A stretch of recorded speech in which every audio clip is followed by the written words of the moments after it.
Allez, nous allons démarrer. En premier lieu, merci voilà, de vous être inscrit à ce webinaire. J'espère que voilà, vous m'entendez tous bien et que vous voyez tous bien mon écran. Vous avez la possibilité d'écrire des messages si jamais il y a quoi que ce soit. Il y a une section chatée sur la droite, dans le petit menu voilà, GoToMeeting. Donc, n'hésitez pas. Donc, je suis Hervé Philibien, je suis voilà, ingénieur d'application et responsable de l'agence Rhône-Alpes pour SolidCam France. Et donc dans ce webinaire, nous allons en fait parcourir ensemble les nouveautés de la dernière version de SolidCam, donc voilà, des nouveautés 100% qui ont été ajoutées à la version 2020, mais aussi parcourir des nouveautés qui étaient déjà existantes dans les versions précédentes, 2019, mais qui ont subi voilà, des améliorations et aussi des fonctionnalités qu'on aimerait voilà, remettre en avant auprès de nos clients, car parfois voilà, les nouveautés ne sont pas toujours exploitées pleinement. Donc on souhaiterait aussi voilà, réinsister sur des fonctionnalités assez importantes et intéressantes du logiciel. Je souhaite en premier lieu quand même vous rappeler que donc pour les clients sous contrat de maintenance, vous avez la possibilité de télécharger en fait cette dernière version, donc la version actuellement qui est disponible, c'est la 2020 SP2 HF1. Elle est disponible au téléchargement en fait sur notre site internet www.solidcam.fr. Donc simplement en vous y rendant, en ouvrant une page internet, si vous avez déjà un compte client, vous allez avoir la possibilité simplement de vous connecter. Si vous n'avez pas encore de compte client, ou si vous n'êtes pas client du tout, dans l'onglet connexion et téléchargement, là, donc vous pouvez vous inscrire en tant que client. Si vous vous inscrivez en tant que client, il vous sera demandé quand même de renseigner votre revendeur, donc SolidCam France, et votre numéro de dongle ou de licence. Et donc, si vous n'êtes pas client et si vous voulez simplement voilà, télécharger notre version d'essai de 60 jours, on l'a étendu à 60 jours avec le contexte de confinement. Vous pouvez vous inscrire aussi et télécharger donc cette dernière version en version d'essai. Voilà. Une fois que vous êtes inscrit, simplement vous vous connectez à votre compte et à partir de là, vous allez pouvoir télécharger donc soit la version add-on intégrée à SolidWorks, la version InventorCam intégrée à Autodesk Inventor, ou si vous n'êtes ni équipé de SolidWorks ni équipé d'Autodesk Inventor, il y a également notre version autonome. Donc voilà, choisissez bien la version qui vous correspond et à partir de là, vous allez avoir accès à la dernière version 2020 SP2 HF1. Voilà. On rentre dans le vif du sujet. Voilà un petit peu, je voudrais vous reparler des changements dans l'interface de SolidCam. Donc ça, c'est pas une nouveauté 100% 2020, mais il y a quand même des choses qui ont évolué, qui ont été améliorées. Donc c'est voilà, le premier point sur lequel je souhaite insister.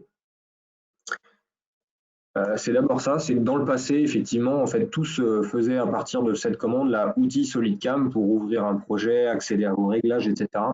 Donc, dans les dernières versions de SolidCam, a été en fait ajouté ce panneau de tâches en fait pour SolidCam, à partir duquel vous allez pouvoir ouvrir vos projets, avoir accès à vos fichiers récents, avoir accès à vos réglages. Donc, vous pouvez l'épingler ou le désépingler, ce menu, voilà, en fonction de si vous voulez qu'il se réduise automatiquement ou non. Mais c'est assez pratique parce que du coup, vous avez tout à portée de main pour basculer d'un projet à un autre. Donc, on va ouvrir notre premier projet.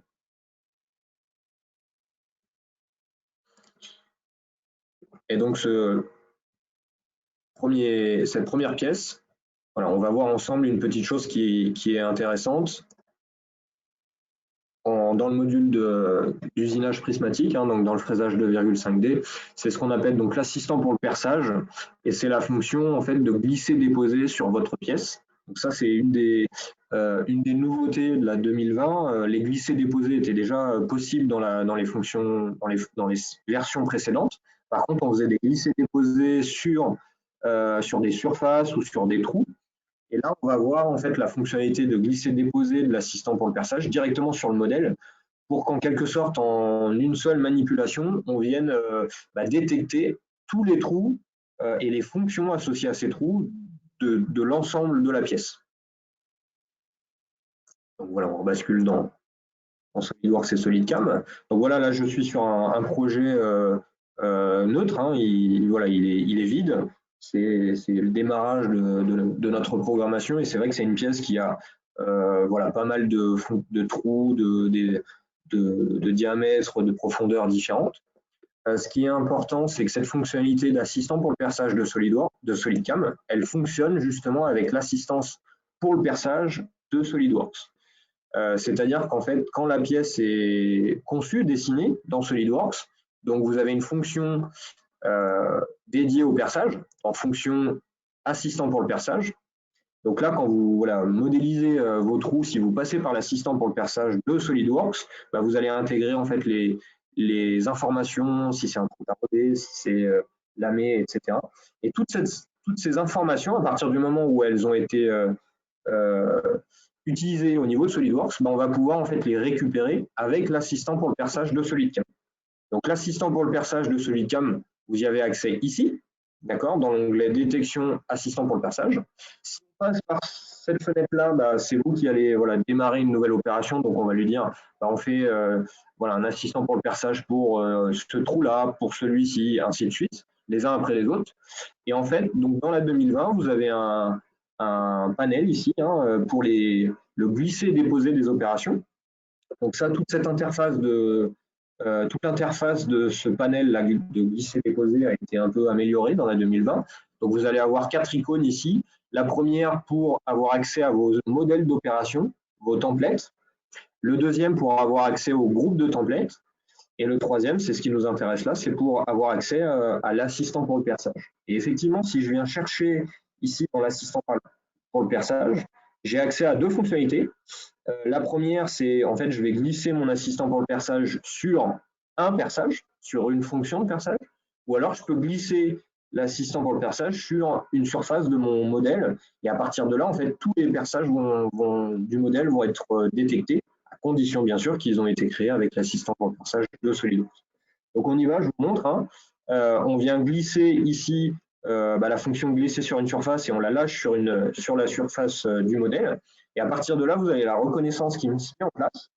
Vous allez avoir en fait, SolidCam va détecter si c'est un trou taraudé, si c'est un trou lamé, un trou chanfreiné, etc. Donc vous avez la détection qui se met en place et au fur et à mesure, vous allez voir, on va avoir nos fonctions qui vont apparaître en fonction du processus d'usinage, c'est-à-dire que pour les trous taraudés, on définit dans un premier temps un pointage, un perçage, un taraudage. Les trous lamés, on va avoir un contournage pour l'épaulement, un petit chanfrein quand on a une partie chanfreinée, etc., etc. Donc le process, il est défini au préalable, il peut se personnaliser. Une fois qu'il est défini, quand on vient glisser comme ça notre fonction d'assistant pour le perçage sur le modèle, automatiquement, en fait, SolidCam vient détecter un peu tous les perçages. Il va sélectionner aussi des outils, ou alors si on n'a pas d'outils, il va créer les outils correspondant un petit peu à nos fonctions de perçage. Donc après, on a bien sûr la possibilité de revenir dedans pour les modifier si on a besoin. Et donc si je vous montre, alors on va cacher simplement les outils. Ici, voilà un petit peu toutes les opérations qui ont été ajoutées. Donc si on affiche un peu la trajectoire de toutes ces opérations, on se rend bien compte que l'ensemble des fonctionnalités de perçage ont été détectées. On va pouvoir le simuler aussi, mais vous voyez au fur et à mesure que on a d'abord les cycles G80 pour le perçage, et puis à un moment donné, on va basculer sur des cycles G84, par exemple, pour les trous taraudés, etc., etc. Donc si je simule ça, cette opération-là, en vérification solide, donc mon brut au début était au moins usiné sans les perçages. Derrière, si je simule un petit peu l'ensemble de mon process là, qui a été créé automatiquement, je récupère un peu tous mes trous avec différentes profondeurs, les différents types de trous, simplement percés, taraudés, avec un lamage, un épaulement, etc. Donc là, par défaut, c'est le processus d'usinage de SolidCam qui qui est appliqué. Donc en fait, on y a accès ici. Là, dans l'assistant pour le perçage, vous avez la possibilité de modifier ou de créer plusieurs procédures. Et en fait, si on double-clique dessus, ça nous affiche un petit peu la procédure qui est appliquée en fonction de la reconnaissance du type de trou. Donc si on regarde un peu les trous taraudés, à nouveau, si je double-clique dessus, bah, ça m'ouvre un petit peu le process qui est appliqué pour les trous taraudés. En l'occurrence, un premier outil pour faire un pointage, un deuxième outil pour le perçage, un troisième outil pour le taraudage. Donc les opérations, elles peuvent être personnalisées, configurées pour obtenir un peu le process dédié. Sinon, par défaut, voilà, c'est le process par défaut qui est appliqué. Ce qui est intéressant aussi, c'est que du coup, il n'y a rien de figé, c'est-à-dire que si je souhaite, moi, dans mon opération, sélectionner un autre outil ou changer des profondeurs, peu importe, bah, j'ai accès de toute façon à toutes ces opérations.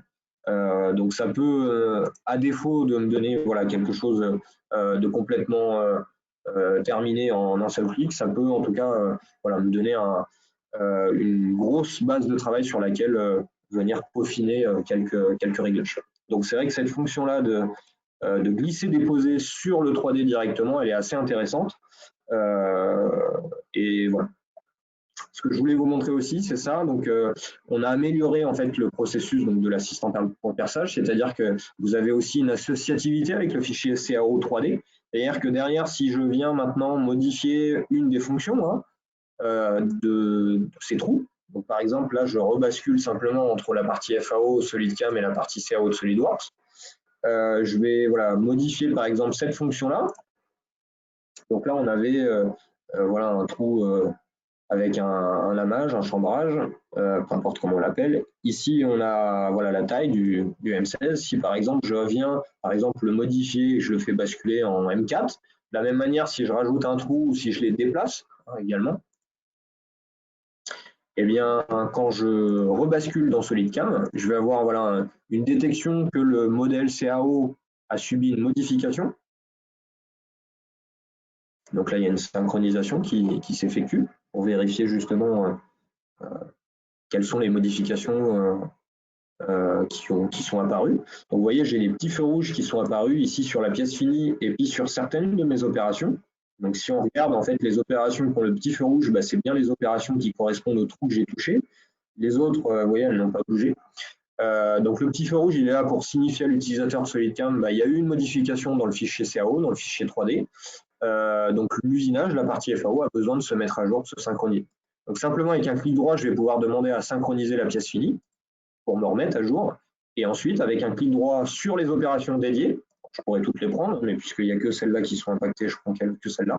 Avec un clic droit, je vais pouvoir demander à me synchroniser et à recalculer ces opérations-là. Et à partir de là, en fait, l'assistant pour le perçage bah, se met à jour. Il va redétecter bah, voilà, les dimensions, les profondeurs, les diamètres, le nombre de perçages, leur position. Et donc, mes opérations, là, mon process, pointage, perçage, contournage et taraudage, s'il y en a un, bah, se mettent à jour. Et donc là, si on simule hein, la totalité, en vérification solide, vous allez bien voir que tout à l'heure, on avait un M16, puis cette fois-ci, on est passé sur du M4. On voit bien qu'on a un trou lamé beaucoup plus, d'un diamètre beaucoup bien inférieur. Donc voilà, ça c'est l'une des premières améliorations sur lesquelles on souhaitait insister. C'est vrai que l'assistant pour le perçage, il existait déjà un petit peu dans les versions précédentes. Par contre, avec cette fonction de glisser-déposer sur le modèle qui détecte toutes les fonctions, bah c'est une grosse amélioration ça, de la version 2020. L'associativité, c'est ce qu'on a vu. Donc, quand on vient modifier un peu les dimensions, le nombre de perçages, bah, ça se met complètement à jour. Donc, ça aussi, c'est une des améliorations de la version 2020. Donc, voilà, là, je ne vous l'ai pas montré sur l'exemple, mais ici, vous le voyez, on a 3 trous là, latéralement. On passe à 4 trous. Donc, il y en a un trou qui est ajouté. Bah, l'opération, elle se met à jour pour ajouter automatiquement le perçage parce que l'ensemble de ces perçages en fait, sont créés avec la même fonction de l'assistant pour le perçage de SolidWorks. Ça ne peut pas s'appliquer dans le cas où vous récupérez un fichier neutre, un fichier step, ou alors si vous faites un perçage avec un enlèvement de matière, hein, bah, voilà, vous perdez cette fonction d'automatisation avec l'assistant pour le perçage de SolidWorks. Ok. Le deuxième point sur lequel voilà, que je veux réinsister, ça c'est pareil, c'est pas une des nouveautés qui a été rajoutée vraiment dans la 2020, mais c'est une fonction que pas tous nos clients exploitent et utilisent, donc on souhaite un petit peu euh, revenir dessus et insister en quelque sorte. Donc je vous donne un deuxième exemple.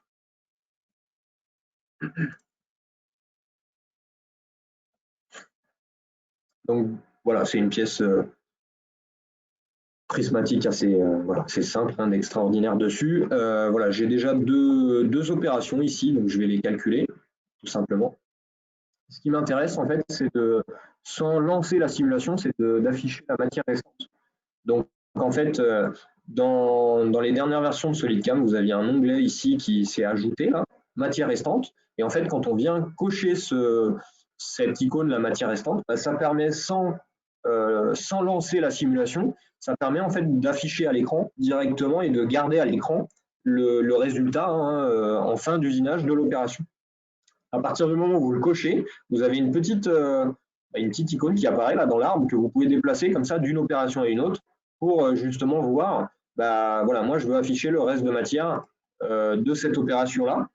Et donc si je fais un clic droit dessus, je peux inclure ou pas l'opération en cours, donc c'est-à-dire pour voir le reste de matière avant l'opération ou après l'opération, tout simplement. Et donc quand vous avez comme ça voilà, 10, 15, 20 opérations, c'est vrai que c'est assez pratique pour voir le résultat de chaque opération et en quelque sorte garder à l'écran, toujours garder à l'écran où est-ce qu'on en est au niveau de la matière restante. Ça, c'était voilà, le premier point que je voulais vous montrer. Si on regarde, en fait, donc là, j'avais une ébauche e-machining pour voilà, enlever un maximum de matière, hein. Et derrière, en fait, on a une petite opération de surfaçage, simplement pour venir faire voilà, les épaulements. Ce que je vais faire, je vais juste en faire un seul. C'est ça que je veux vous présenter, hein. Je vais lui demander voilà, de juste venir faire voilà, cette face-là. Donc je le réduis en quelque sorte, hein. Là, on faisait les trois et à partir de maintenant, j'en fais qu'un seul. Donc on voit bien que à partir du moment où ça reste coché cette option, bah, mon reste de matière, il se remet à jour.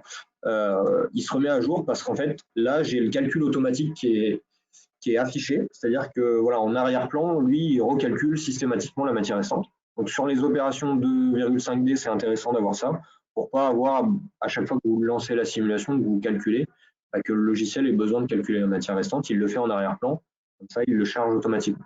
Par contre, sur des projets où on va avoir du 3D ou du 5 axes continu, ce calcul automatique, il peut être gourmand en ressources.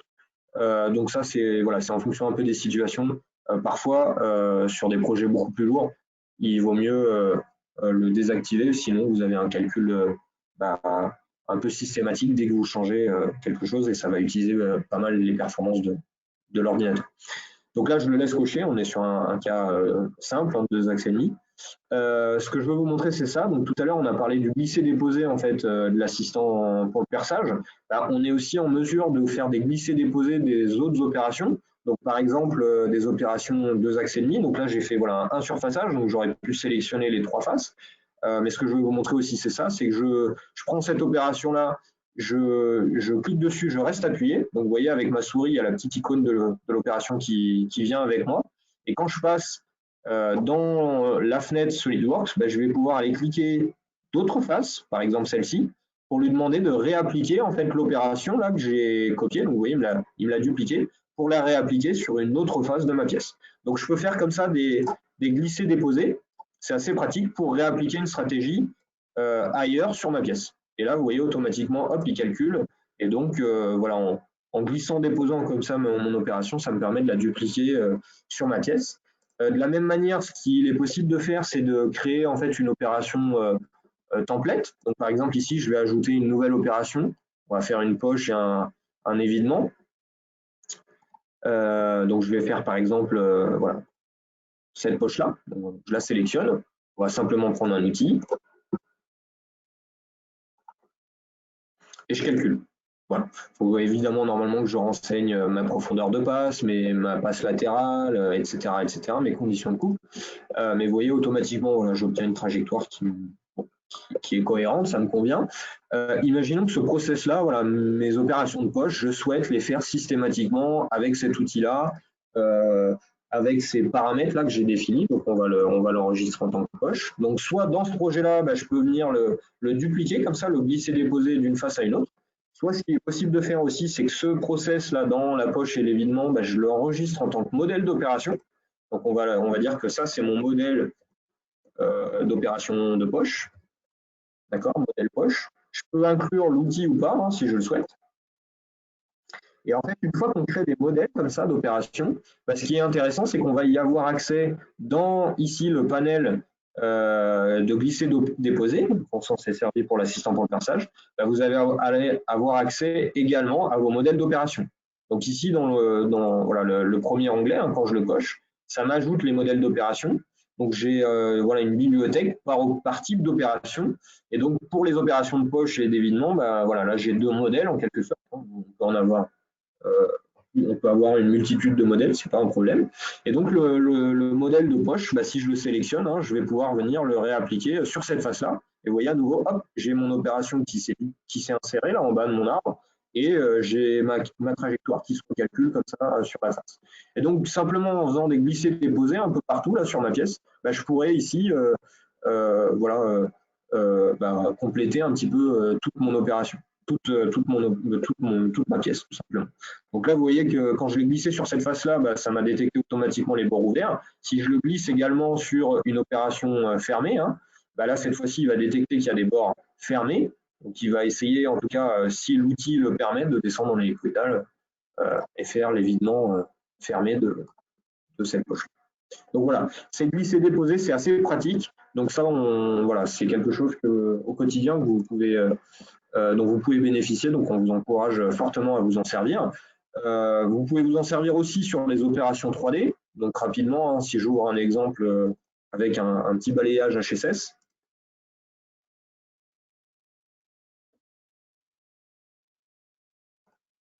Donc voilà, là j'ai une opération de balayage qui vient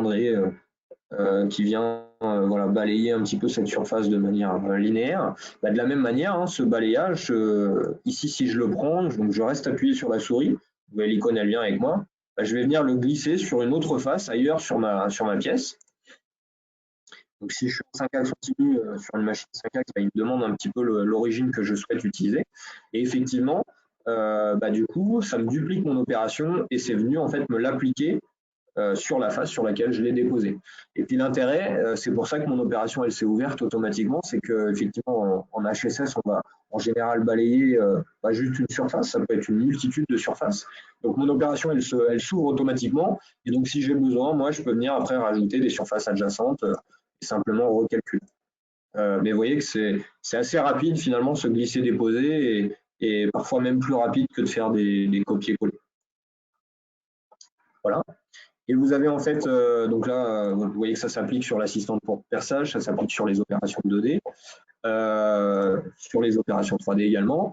Et ce que je veux vous présenter aussi, c'est donc le glisser-déposer dans le cas de pièces 4 et 5 axes positionnées. Je reprends un petit peu mon PowerPoint pour résumer ce qu'on vient de voir. Donc les glisser-déposer, vous pouvez les faire depuis le menu depuis le panel latéral. Vous pouvez le glisser aussi, c'est vrai que je ne vous l'ai pas montré, vous pouvez glisser directement dans l'arbre et à ce moment-là, SolidCam va vous demander quelle est la géométrie. C'est-à-dire que si vous le glissez sur l'opération, il prend la géométrie automatiquement. Si vous glissez dans l'arbre, l'opération s'ouvre, elle s'insère et il vous demande d'aller sélectionner la géométrie que vous voulez usiner sur votre pièce.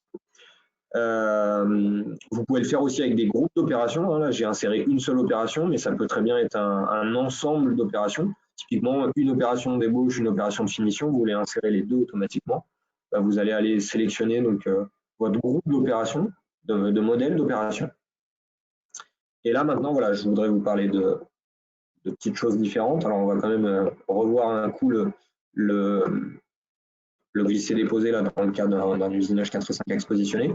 Alors sur cet exemple, simplement, on est venu sur cette poche là fermée, on vient faire un évidement central en hélicoïdal. Donc on fait une ébauche en imagining. Et puis ensuite, on a l'usinage en spirale et en trochoïdal. Et derrière, on vient faire une opération de poche.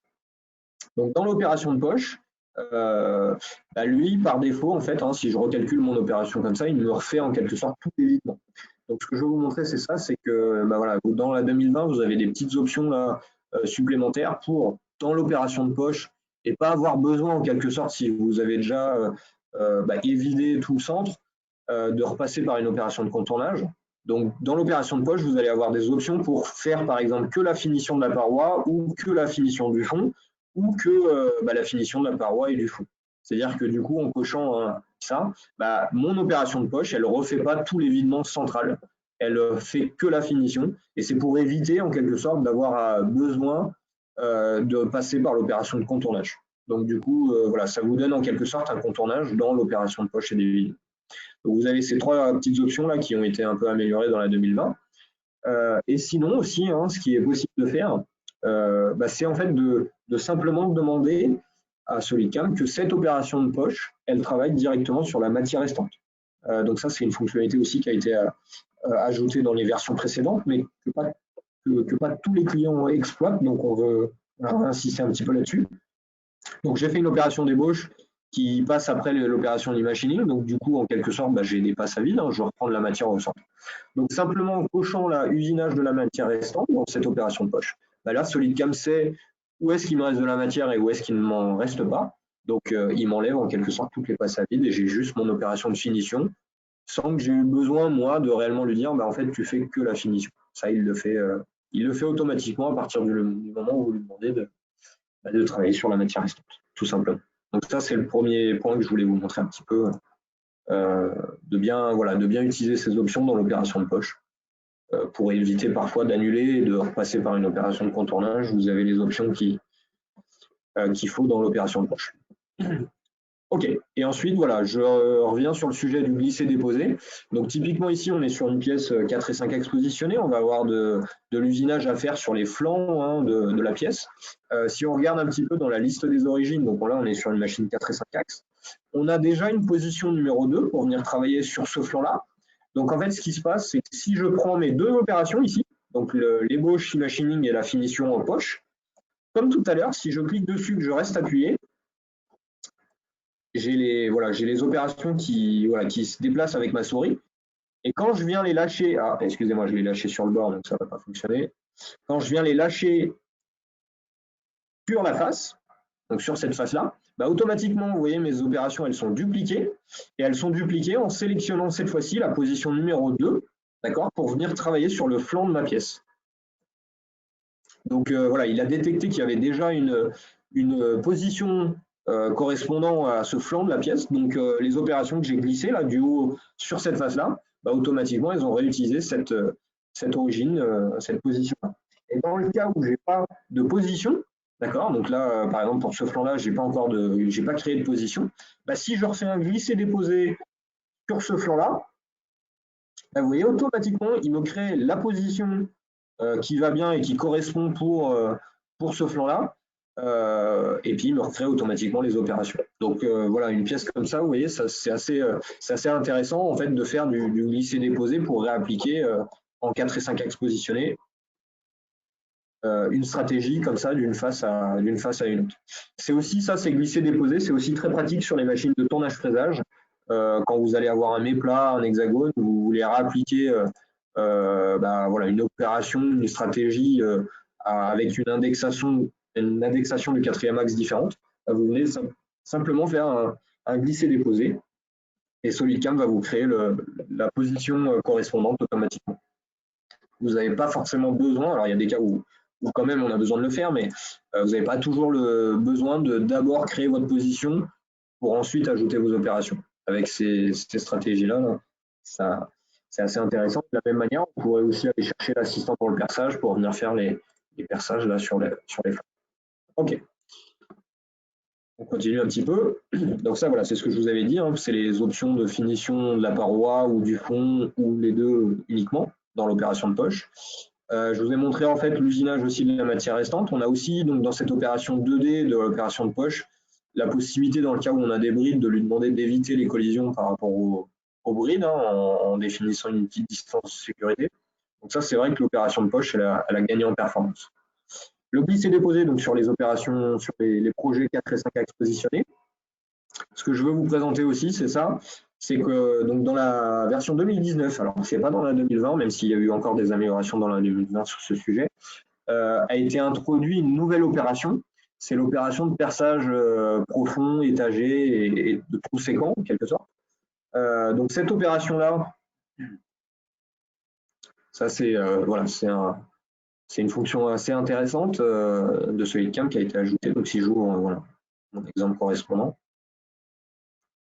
Cette opération donc, de perçage profond, séquent et étagé, vous y avez accès ici, donc dans le module 2 axes et demi. Juste en dessous du perçage, vous avez perçage étagé, profond et séquent. Alors par défaut, cette option-là, elle est désactivée sur les licences des clients existants qui travaillent avec des versions précédentes de SolidCam, tout simplement parce que le post-processeur, il a besoin d'être mis à jour pour supporter cette fonctionnalité-là.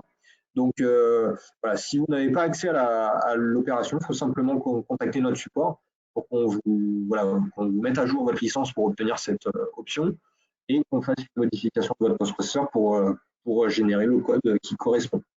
Donc tout simplement pour vous montrer, ici vous voyez j'ai une pièce quand même qui est assez haute, hein, donc si je la mesure de cette face-là jusqu'à la face du dessous, j'ai quand même 250 mm. Donc effectivement, voilà, une opération de perçage standard où on commencerait à percer du haut jusqu'en bas avec une vitesse de rotation, une avance constante, même si on fait un débourrage, voilà, ça ne fonctionnera pas. Il faut appliquer une stratégie de perçage profond bien particulière. Donc ici, on est passé par les opérations de perçage standard pour simplement voilà, faire un petit pointage. Ensuite, on va faire un pré-perçage, d'accord, donc avec un forêt pilote. Ici, vous voyez, on a défini une certaine profondeur, donc on va percer jusque-là avec un forêt pilote. Et derrière, donc là, on va basculer dans l'opération de perçage étaché, profond et séquent. C'est pour ça que le petit symbole est différent. Et dans cette opération de perçage profond, vous allez pouvoir définir donc, dans les niveaux la profondeur totale du trou, donc 250 mm. Alors, on va déboucher la pointe, d'accord, on pilote le plein diamètre pour déboucher la pointe, plus un petit delta de 5 dixièmes. Donc là, on définit la profondeur totale et dans la technologie, vous allez pouvoir lui demander de décomposer ce perçage par des segments de profondeur. Donc en fait, on va pouvoir lui dire voilà, de Z2 jusqu'à Z-5, en fait, on va rentrer dans le pré-perçage, dans le forêt pilote. Alors voilà, ça c'est votre carburier qui va vous donner un peu la gamme opératoire pour le perçage profond, mais il y en a certains qui vont vous recommander sans rotation, c'est-à-dire en fait on rentre d'abord dans le forêt pilote et ensuite on allume la rotation. Certains vont vous demander de rentrer avec une vitesse de rotation très faible. Donc ici, je peux lui demander voilà, d'aller jusqu'à Z-5 dans mon forêt pilote. Donc si je lui donne une rotation off, je n'ai pas de rotation, hein, mon forêt rentre dans le pré-perçage sans tourner. Je peux lui donner aussi, je peux lui demander voilà, de rentrer avec une vitesse de rotation très faible, par exemple 50 tours en minute. Mais je vais pouvoir, voilà, vous voyez, décomposer un peu mon cycle de perçage pour voilà, rentrer avec une faible rotation, une faible avance, sans arrosage par exemple. Et puis une fois que je suis rentré dans mon forêt pilote, je vais pouvoir activer mon arrosage. Parce que pareil, si vous activez l'arrosage en dehors du pré-perçage, ça peut vous créer un faux rond et donc c'est toujours mieux de l'allumer une fois que vous êtes guidé en quelque sorte par le pré-perçage. Donc ça, c'est votre gamme opératoire qui le définit. Et puis derrière, une fois qu'on est engagé, on va augmenter la vitesse de rotation, on va augmenter la vitesse d'avance pour aller jusqu'au fond. Pour chaque segment, vous pouvez très bien définir aussi du débourrage. Si on avait un trou séquent, on pourrait définir aussi que quand on arrive sur la partie séquente, voilà, qu'on réduise l'avance ou qu'à l'inverse, on l'augmente. On a aussi des clients parfois qui viennent percer plusieurs pièces ensemble, qui va parfois voilà, avoir des matières différentes. Vous pouvez avoir très bien des plaques comme ça, collées les unes aux autres avec des matières différentes. Donc, le cycle de perçage, il a besoin d'adapter ses conditions de coupe en fonction de la profondeur et de la matière qu'on est en train de percer. Voilà, ce cycle de perçage étagé, profond et séquent, il est vraiment intéressant pour ça parce que ça vous permet de décomposer les segments comme ça et les conditions de coupe pour chaque segment. Et donc dans la 2020, voilà, on a augmenté un petit peu, on a amélioré un peu les paramètres, notamment les paramètres de dégression si vous faites un débourrage ou un bruscopo. Et puis également voilà, les retraits, c'est-à-dire est-ce que vous faites un retrait complet, ou c'est pas le but, hein, mais ou alors un retrait selon une distance, etc. Donc vous avez, et puis de la gestion de l'avance aussi, hein, voilà, est-ce que je ressors avec une certaine avance pour replonger avec une avance différente, est-ce que je ressors en rapide pour replonger avec une avance de prépositionnement avant de percer à nouveau, enfin, voilà, etc., etc. Donc vous avez vraiment accès à tous les paramètres nécessaires pour cette opération de perçage profond. Donc si on regarde un petit peu mon process, hein, donc là je vais rentrer dans le forêt pilote, dans le trou pilote. Puis à partir de là, donc je vais avoir un petit peu voilà, mon perçage profond qui se fait. Donc là, il y avait un débourrage qui était renseigné, hein, pour percer tous les X millimètres, d'accord, jusqu'au fond. OK. Voilà. Donc ça, c'est vrai que c'est une des améliorations importantes, donc d'avoir accès à cette opération de perçage profond. OK. Un des sujets aussi dont je veux vous parler, c'est voilà, l'opération de surfaçage qui a été améliorée. En fait, il y a l'opération de surfaçage par défaut, elle va en fait travailler automatiquement sur le brut, sur la matière restante. Donc c'est vrai qu'en fonction du reste matière, de votre brut ou des restes de matière, du reste matière des opérations précédentes, l'opération de surfaçage, elle va pouvoir se mettre à jour automatiquement. Donc ça, je vous le montre rapidement. Si je viens ouvrir ici mon opération de surfaçage.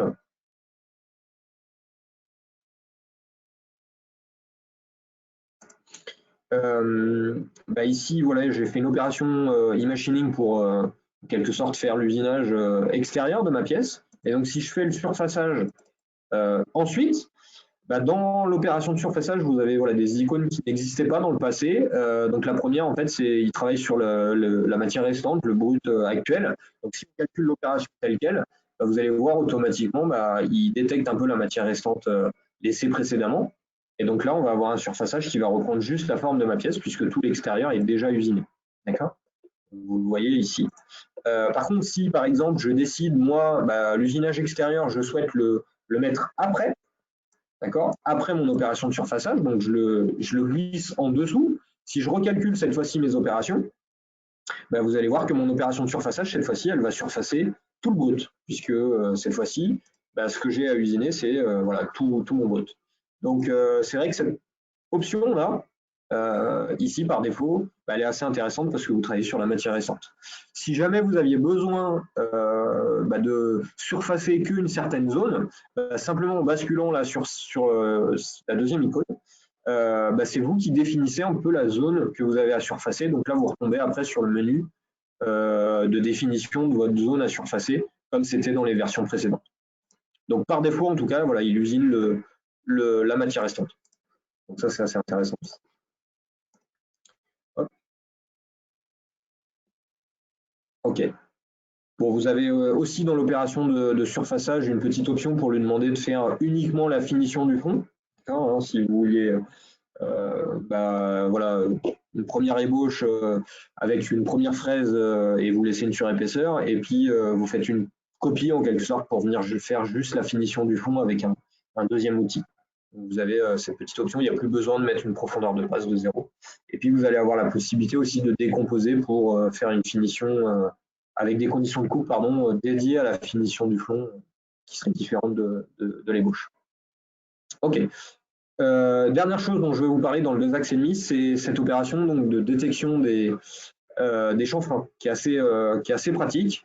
On l'a amélioré voilà, dans les dernières versions, donc je vais insister là-dessus parce que ça c'est quand même assez important. Donc cette opération de détection des chanfreins, on y a accès donc, dans le module de détection. Donc ça c'est voilà, le module de détection, il est optionnel dans SolidCam, donc vous pouvez l'avoir ou ne pas l'avoir dans votre licence. Hein, c'est au moment de l'achat que vous avez fait le choix normalement donc d'acquérir ou non ce module de détection. Donc il peut se rajouter par la suite à tout moment, mais voilà, si vous n'y avez pas accès, c'est que simplement votre licence, vous n'aviez pas fait l'acquisition de cette option. Donc dans ce module de détection, vous avez accès donc à la détection de poche, à la détection de perçage et à la détection de chanfrein. Donc là, on va parler de la détection de chanfrein. Et ce qui est intéressant, en fait, cette opération de détection de chanfrein, elle a pour but de venir appliquer un petit cassage d'angle, un chanfrein, à toute la pièce, sans qu'on ait besoin de passer trop de temps à la programmation.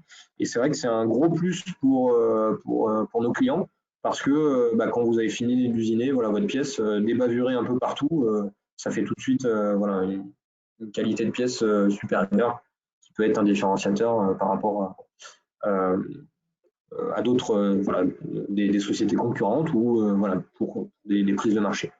Par contre, la difficulté était la suivante dans le passé, c'est que si effectivement vous avez sur une même pièce, par exemple, des endroits où le chanfrein n'est pas modélisé, donc ici vous voyez j'ai une arête vive, mais également à d'autres endroits, des endroits où le chanfrein était modélisé, dans le passé ça crée un peu des difficultés dans le sens où il fallait en quelque sorte filtrer les arêtes sur lesquelles on voulait que la détection de chanfrein vienne faire un cassage d'angle et les arêtes où il n'y a pas besoin, puisque du coup, en fait, le chanfrein est déjà modélisé sur le 3D, donc il y a déjà une opération dédiée.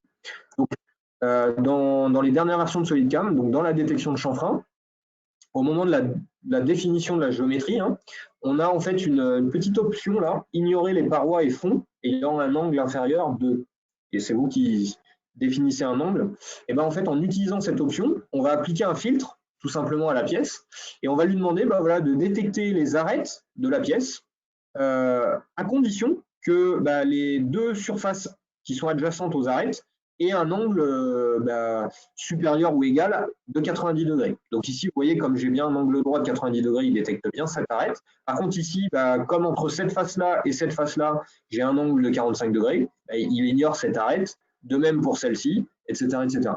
Donc ça permet, en utilisant cette option, d'appliquer une détection de chanfrein un peu automatique comme ça pour venir ébavurer un peu toutes les arêtes vives qui étaient laissées en fait sur le fichier CAO.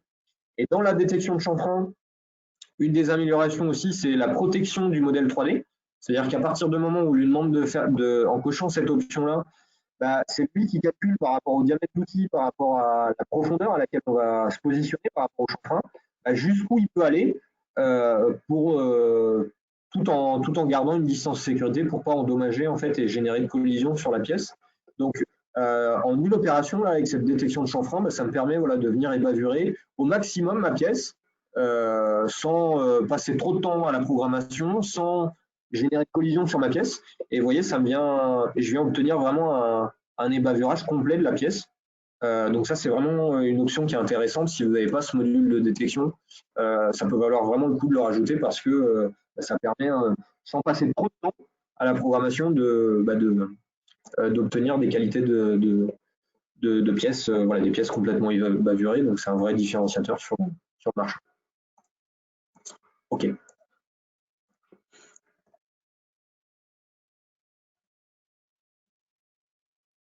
Alors oui, je voulais pas montrer, mais vous avez aussi la possibilité maintenant dans la détection de chanfrein de choisir voilà, la direction en avalant ou en opposition si jamais vous vouliez le faire en opposition. Par défaut, il est en avalant, bien sûr.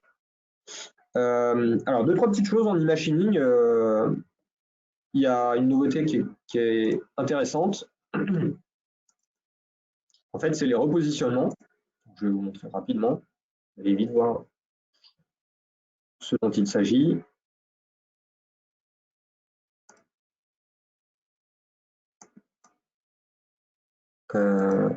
Si on regarde un petit peu cette opération de poche, par exemple. Donc ici, on vient faire voilà, l'ébauche en e-machining de la pièce.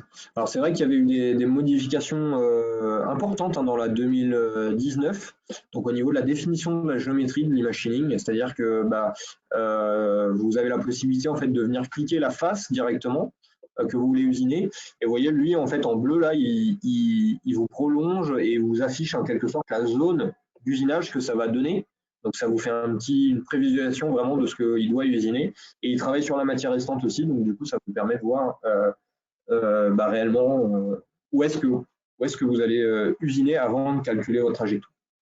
Vous aviez aussi donc d'autres options là pour définir votre zone d'usinage, non plus par une face, mais par une chaîne.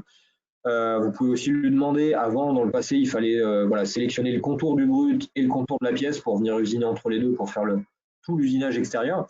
Bah, cette fois-ci, en fait, bah, là, simplement, en sélectionnant cette option, l'e-machining va détecter automatiquement le profil extérieur de votre pièce. Il connaît voilà, le profil du brut, donc il va usiner du brut jusqu'à du profil extérieur de la pièce sans avoir quoi que ce soit à sélectionner. Donc ça, c'était une des grosses améliorations aussi au niveau de la définition de la géométrie dans la version 2019.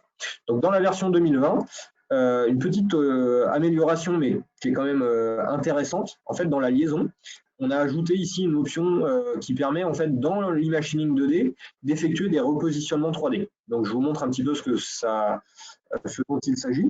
Ici, en fait, vous voyez que pour les repositionnements, là, quand on venait grignoter les coins, bah, on avait en fait quand même des dégagements. C'est-à-dire, on venait grignoter le premier coin, on dégageait, on se positionnait au deuxième. Donc, vous voyez, ça générait quand même ici voilà, quelques retraits. Rien de très méchant, mais ça, voilà, on obtenait quand même des repositionnements au plan de dégagement.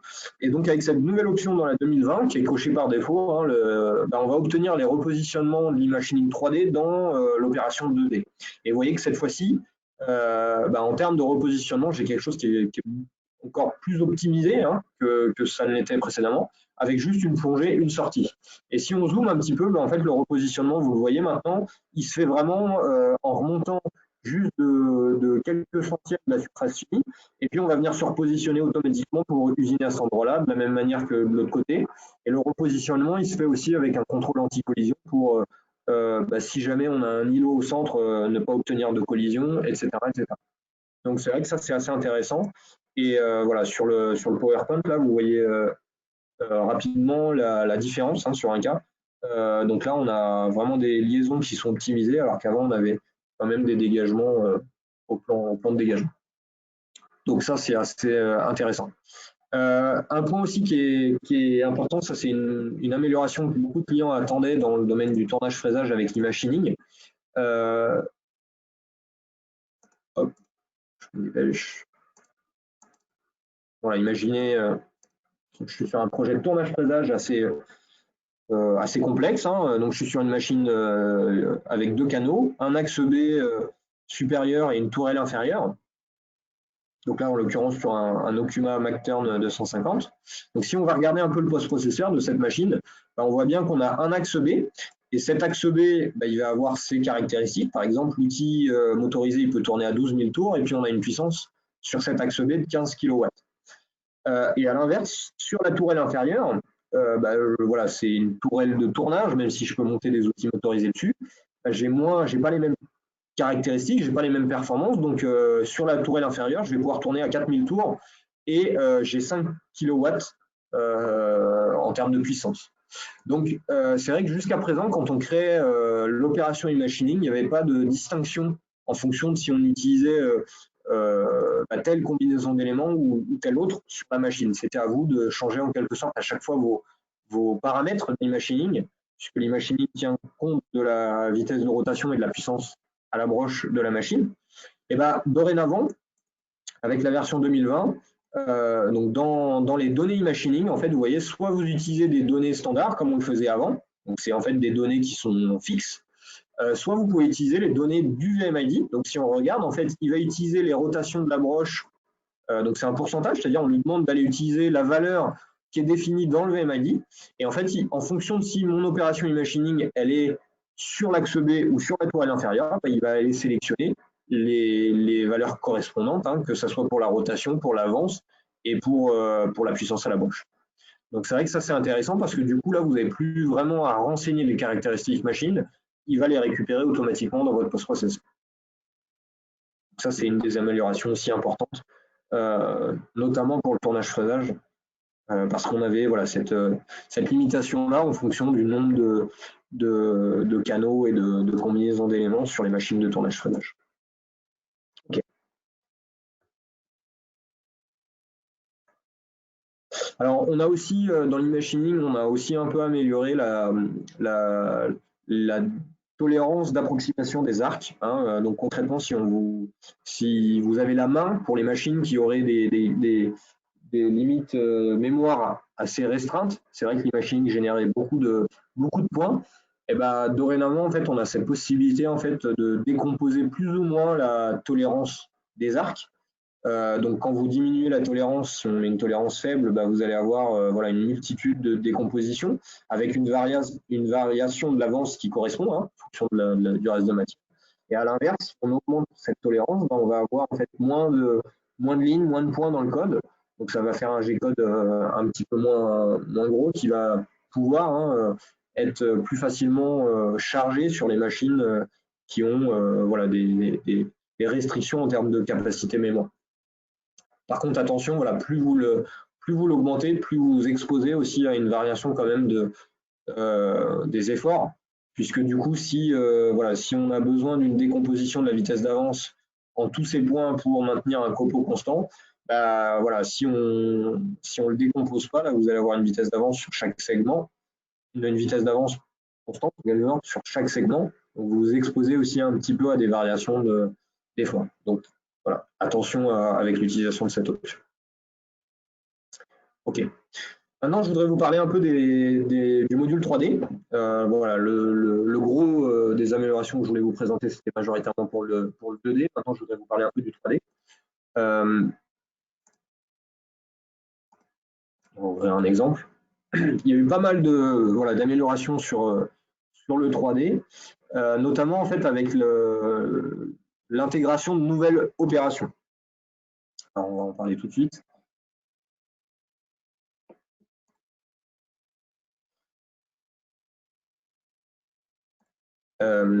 Alors, jusqu'à présent, en fait, vous aviez accès aux opérations pour les clients qui font de la forme, du moule, du balayage 3D.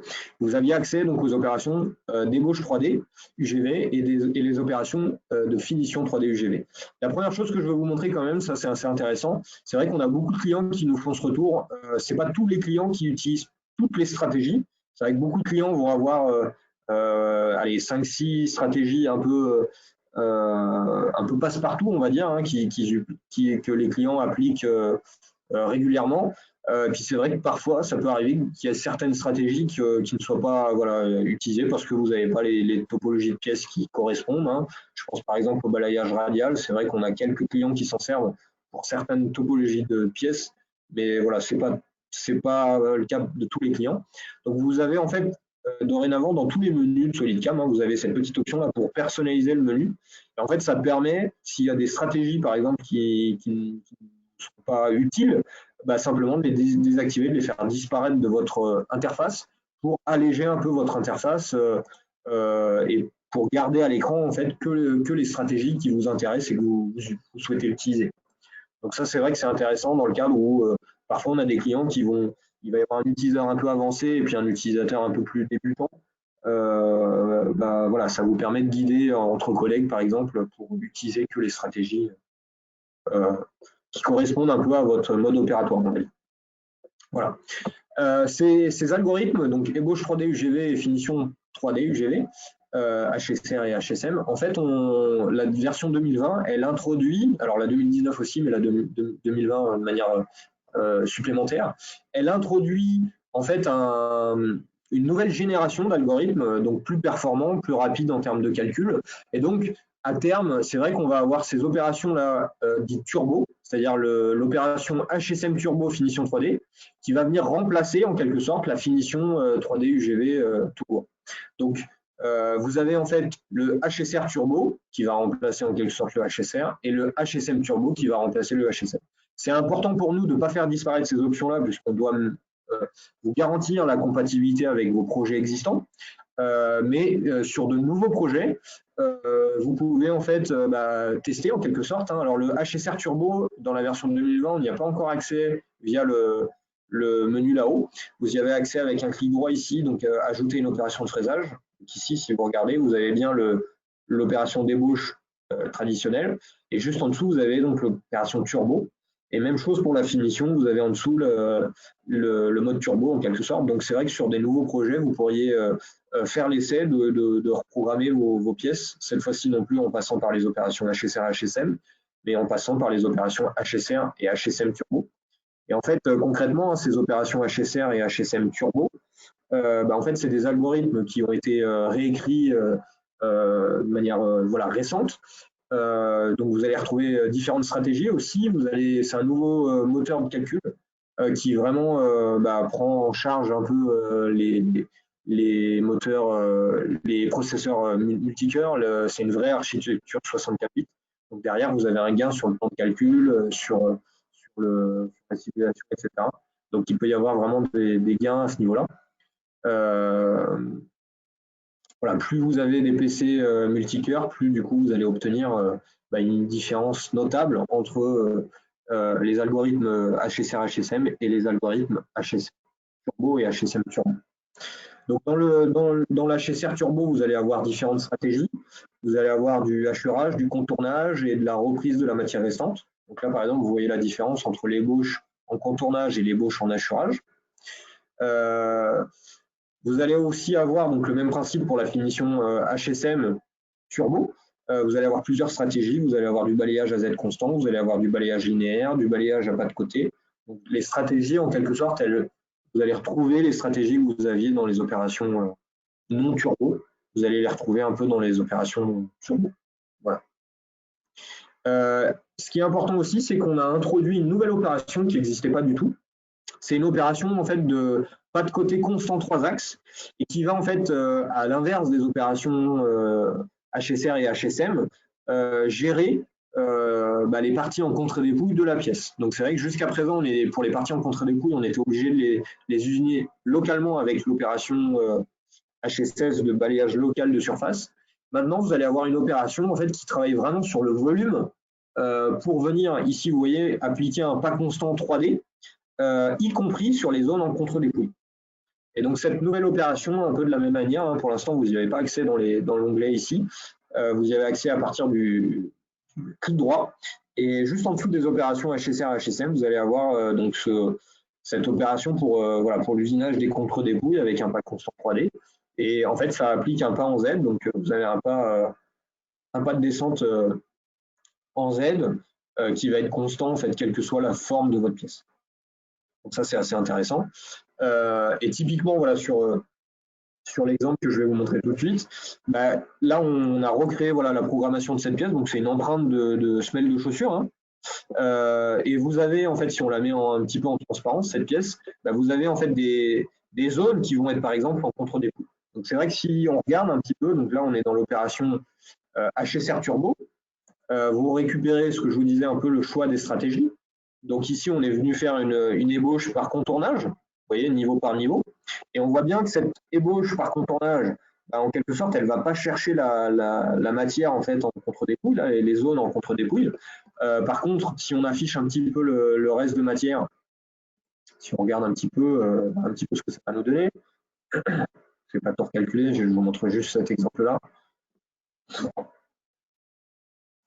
Donc mon ébauche, j'ai une ébauche par contournage niveau par niveau à Z constant pour vraiment obtenir une première ébauche de ma pièce. Les approches, en fait, les plongées, elles sont détectées un peu automatiquement dans cette opération de HSR Turbo. Donc quand j'ai une zone ouverte, il plonge en dehors de la matière et en fait derrière, après, quand on a une zone fermée, on a le principe de priorité, c'est-à-dire qu'on va lui dire, voilà, quand tu peux, tu priorises une descente hélicoïdale, par exemple, quand il a la place. Puis s'il n'a pas la place de faire une descente hélicoïdale, ensuite on lui dit de faire une descente en diagonale, etc., etc. Donc vous priorisez un peu le mode de plongée en fonction de la situation, en fonction de ce que vous voulez faire. Vous voyez, j'ai mon ébauche là qui apparaît. Et puis derrière, en fait, après, on va faire des reprises d'ébauche, d'accord, avec des outils un peu plus petits pour reprendre un peu les zones. Donc on décompose un peu comme ça ces opérations d'ébauche. Derrière, on va avoir la possibilité du coup d'appliquer une finition. Donc là, on est passé avec l'opération HSM Turbo et on fait un balayage linéaire. Donc je vous disais tout à l'heure, vous avez accès à différentes stratégies. Donc on retrouve le balayage à Z constant, la reprise à Z constant, le balayage à pas constant 3D, etc., etc. Donc là, on vient faire un petit balayage linéaire. Donc on vient balayer les surfaces qui sont plutôt horizontales. Et puis derrière, pour aller chercher en fait la zone en contre-dépouille, on va passer justement par cette opération-là d'usinage à pas constant 3D pour les contre-dépouilles, avec un outil qui nous permet aussi d'aller chercher la zone en contre-dépouille. Donc vous voyez, on vient prendre une petite fraise trois tailles en quelque sorte, un rayonné pour venir chercher ça. Et cette opération de, de fraisage à pas constant 3D de contre-dépouille, vous voyez ici, elle vient récupérer en quelque sorte toute cette zone, tous les flancs en fait un peu de cette empreinte qui sont en contre-dépouille. Derrière, là on est sur une machine 5 axes, donc derrière on va avoir la possibilité aussi de basculer en opération 5 axes pour faire par exemple une petite opération de finition pour aller chercher vraiment et finir un peu ce raccord-là. Donc là on est passé par une opération de finition 5 axes traditionnelle. D'accord.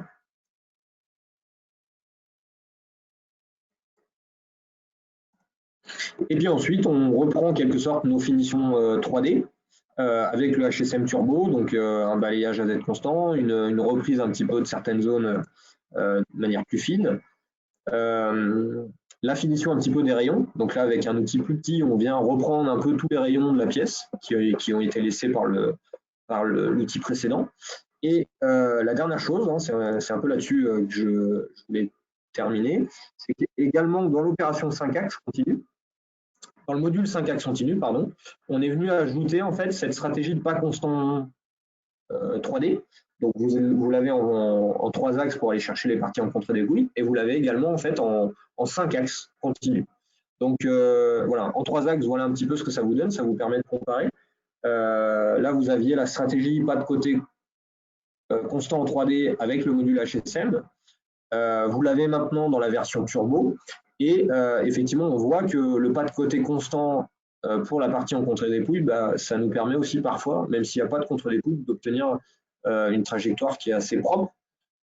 Donc voilà, en fonction des situations, vous allez avoir un panel de stratégies que vous pouvez appliquer un petit peu à vos pièces. Et donc cette stratégie de pas de côté constant, on va l'avoir. Donc là, ici, vous le voyez sur un autre cas d'application. Mais on va y avoir accès également en fait en 5 axes continu. Donc c'est là où c'est intéressant, c'est que du coup vous allez pouvoir en 5 axes continu appliquer cette stratégie pas côté constant. Et l'intérêt, c'est qu'en fait vous venez appliquer vraiment cette stratégie au volume 3D. Et c'est vrai que jusqu'à présent le module 4 et 5 axes continu, on travaillait localement sur les surfaces. Et ben en passant par cette opération de pas de côté constant multi-axe, on va vraiment appliquer la stratégie à l'ensemble du volume, ou en tout cas à une zone du volume, mais en tout cas on travaille sur le volume. C'est ça qui est intéressant. Donc vous voyez sur un exemple comme ça, on va pouvoir appliquer notre stratégie de pas de côté constant à l'ensemble du volume 3D. Donc cette opération, vous le retrouvez aussi là, sur un cas où on vient balayer le flanc. Cette opération, vous allez y avoir accès en fait, pareil avec un clic droit. Et donc ici, dans la section pour le 5 axes continu, vous allez avoir accès ici à l'opération pas de côté constant multi-axe, qui est en quelque sorte la même chose hein, que dans le cas du 3 axes pour les contre-dépouilles. Okay. La dernière chose que je voulais vous montrer, voilà, c'est juste ça. C'est vrai que dans les opérations HSS et 5 axes continu, on a amélioré un peu l'interface. Vous avez la possibilité, vous voyez en fait les barres de progression pour savoir où est-ce que vous en êtes dans le calcul des opérations 5 axes parce qu'elles sont parfois assez lourdes. Donc c'était important voilà, d'améliorer un peu cette interface pour que, en tant qu'utilisateur, vous sachiez où vous en êtes. Et j'insiste aussi là-dessus, puisque c'est vrai que c'est des choses qui deviennent de plus en plus, qui se démocratisent de plus en plus. C'est vrai que dans la version 2019, on avait, alors 2018, on avait voilà, ajouté le support des fraises tonneaux. En 2019, on l'avait voilà, étendu un peu à l'ensemble de la famille des outils à segment de cercle pour le 5 axes continu. Donc les formes tonneaux, les formes ovales, les formes lentilles et les formes coniques. Et donc dans la 2020, en fait, voilà, la 2020 continue à prendre en charge ces outils, bien entendu. Et dans les opérations 4 et 5 axes continu, vous avez des options qui ont été rajoutées pour simplifier l'utilisation, l'usage de ces outils. Notamment dans l'opération 5 axes continu, plutôt que de piloter une inclinaison, on va piloter en fait on va piloter en fait le point pilotant, la zone qu'on veut utiliser au niveau de notre outil. C'est-à-dire qu'en fait, c'est plus vous qui définissez l'inclinaison que vous voulez obtenir de l'outil. Vous allez simplement dire, voilà, mon outil, moi, je veux qu'il va travailler à partir de cette hauteur-là jusqu'à, par exemple, cette hauteur-là. Donc, on va vraiment travailler avec une certaine section du flanc de l'outil. Et l'inclinaison de l'outil en 5 axes continus va être calculée par rapport à l'utilisation et du point de contact de l'outil. Donc dans la 2020, vous avez des améliorations comme ça dans les opérations 4 et 5 axes continus qui ont été ajoutées pour simplifier la programmation de ces outils à segment de serre. Voilà. On a aussi une amélioration dans le module d'usinage de vis. C'est vrai que le calcul a été optimisé, l'architecture de l'algorithme a été retravaillée pour voilà, obtenir des gains importants sur le temps de calcul. Parce que sur l'usinage de vis, parfois, il y avait des calculs qui étaient assez longs. C'est notamment des pièces qui sont grandes en général, qui sont lourdes, avec beaucoup de calculs. Donc, on a voilà, amélioré ça. Donc, si certains d'entre vous ont des applications sur les vis, n'hésitez pas à nous solliciter. Il y a des améliorations qui ont été apportées dans la version 2020. Et voilà, je terminerai là-dessus et le webinaire sera très bien terminé. Le dernier point que je souhaite voilà, vous présenter, c'est en fait l'aspect simulation. Je vais basculer sur un autre exemple.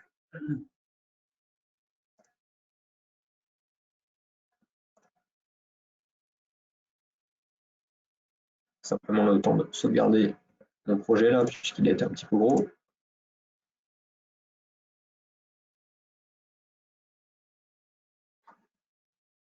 Bon, voilà, donc je bascule sur un autre exemple, un dernier.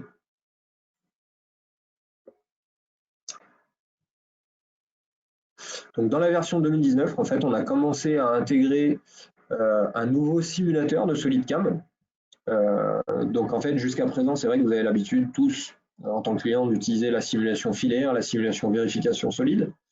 En passant par un clic droit ici, vous avez en fait le simulateur de SolidCam. Alors, il est toujours en version bêta. On avait commencé à l'introduire dans la version 2019 et donc on continue voilà, à l'améliorer dans la version 2020. Ce simulateur de SolidCam, donc vous pouvez commencer tous à l'utiliser. Par contre, il est en version bêta. Voilà, il faut l'utiliser sur des projets simples dans un premier temps, tout ce qui est 2 axes et demi, un petit peu le 3D si vous en avez besoin. Mais pour l'instant, en tout cas, il reste en mode bêta, donc il ne se substitue pas aux autres options de simulation de SolidCam. Voilà. Par contre, il a certains avantages, hein, ce simulateur. C'est que quand on le lance, vous voyez, vous avez le chargement un peu de la matière restante, etc. Il est plus performant, c'est-à-dire que vous allez avoir une vitesse de simulation qui est plus élevée que les modes de simulation filaire et vérification solide. Donc vous avez des gains de performance à la clé en utilisant le simulateur de SolidCam pour l'instant bêta en tout cas. L'intérêt aussi, et ça beaucoup de nos clients nous le demandaient, c'est de pouvoir aussi revenir en arrière, donc de simuler en arrière ou en fait simplement de reculer. Ça, voilà, ça peut paraître un détail, mais c'est vrai que c'est un gros plus par rapport au mode de simulation traditionnel. En bas, vous voyez un peu votre barre de progression avec tous les outils. Une chose qui est très intéressante aussi et qu'on ne peut pas faire dans la simulation filaire, c'est de venir cliquer en fait sur votre trajectoire. Ça permet en fait, vous voyez, j'ai toute ma trajectoire. Si je veux venir cliquer, mon outil vient se positionner automatiquement là où je clique. Donc ça permet de venir vérifier en quelque sorte. Ah oui, je voudrais revoir en fait comment est mon outil sur cette position-là. Ça vous permet aussi de voir un peu chaque point, les longueurs, enfin quelle vitesse, quelle rotation est appliquée à cet endroit-là. Voilà, il y a des fonctionnalités, des vraies fonctionnalités qu'on a ajoutées dans ce module de simulation. Vous avez la possibilité aussi de simuler donc soit en performance, soit en temps d'usinage, c'est-à-dire en fait d'avoir une simulation qui correspond un peu au mode réel, avec votre vitesse de simulation ici que vous pouvez augmenter ou diminuer. Vous avez cette petite option là aussi qui permet en fait de sauvegarder ou non l'enlèvement de matière, c'est-à-dire que sur des projets simples, plutôt que de sauvegarder et d'enregistrer à chaque fois l'enlèvement de matière qui va utiliser les ressources un peu du PC, on peut en faire abstraction. Et donc derrière, en faisant abstraction de l'enregistrement de la matière restante, en fait, ça permet d'avoir une vitesse de simulation un peu plus rapide. Donc vous avez la possibilité voilà, d'afficher ou non la trajectoire d'outil. Une chose qu'on n'était pas capable aussi de faire dans la simulation standard, on va dire, c'est de garder l'outil fixe à l'écran, donc notamment sur les projets 4 et 5 axes positionnés ou continus. C'est vrai qu'en simulation filaire, c'est votre outil qui tourne en quelque sorte autour de la pièce. En gardant l'outil fixe à l'écran, ça va être votre pièce qui va tourner et votre outil va rester fixe. Ça évite en fait d'avoir constamment pendant la simulation à tourner la pièce pour voir en fait l'endroit où il est en train d'usiner. une chose qui est assez intéressante, et c'est ça en fait l'aboutissement de ce nouveau simulateur, c'est l'idée en tout cas, c'est de ne plus lancer, quitter la simulation et de faire des allers-retours comme ça. C'est en fait de le laisser ouvert, ce simulateur. Donc vous avez la possibilité en fait de le mettre en mode volant pour les clients qui auraient un double écran. Vous pouvez le mettre voilà, sur votre deuxième écran et continuer votre programmation ici. Et ce qui est possible de faire également, c'est en fait, vous avez une petite icône ici, qu'on peut déplacer pour la mettre un peu n'importe où. Et en cliquant dessus, en fait, ça vous déporte votre simulation. Donc, c'est-à-dire que je peux laisser moi ma simulation jouer, tourner, tout en derrière manipulant. Si j'ai besoin de faire une mesure, si j'ai besoin de dessiner, pourquoi pas, hein, je peux intervenir et d'avoir ma simulation déportée, même si j'ai qu'un seul écran. Donc, on peut l'agrandir, on peut le réduire. Je me mets dessus avec contrôle, vous pouvez, en faisant tourner la molette, vous voyez, vous pouvez l'agrandir ou le réduire s'il y a besoin. Mais du coup, je peux aussi intervenir dans mes opérations, c'est-à-dire continuer ma programmation tout en continuant à simuler. Voilà, c'est un petit peu ça l'objectif de ce nouveau mode de ce simulateur de SolidCam. C'est d'améliorer un peu les performances de ça. Et donc, quand vous avez besoin de quitter cette simulation, vous revenez ici là sur le petit menu sur la droite et on peut quitter. Voilà. Donc attention parce qu'on est toujours en mode bêta. C'est ce que je vous disais, c'est que voilà, ça ne se substitue pas complètement pour l'instant aux autres modes de simulation. Si à un moment donné, voilà, vous détectez quelque chose qui ne va pas avec ce mode de simulateur, vous serez obligé en quelque sorte de réutiliser les options de simulation pour l'instant standard. Mais voilà un petit peu les choses qui se dessinent pour les versions futures de SolidCam. Et le dernier point dont je veux vous parler, c'est que pour les clients qui auraient un simulateur de G-code, donc vous avez en fait des logiciels sur le marché pour la simulation du G-code, c'est-à-dire à partir de SolidCam, on va générer notre code, et plutôt que de l'injecter directement sur machine, il y a des logiciels de simulation de G-code.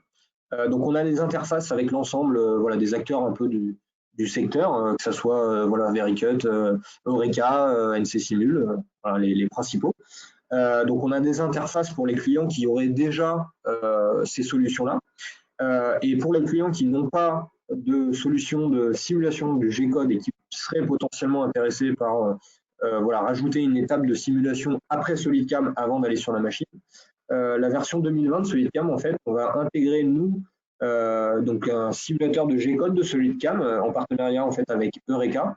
Et donc ici, simplement, à partir du moment où, si vous avez donc une solution de simulation externe ou si vous souhaitez faire l'acquisition du simulateur de G-code de SolidCam, vous aurez accès à ce petit menu-là.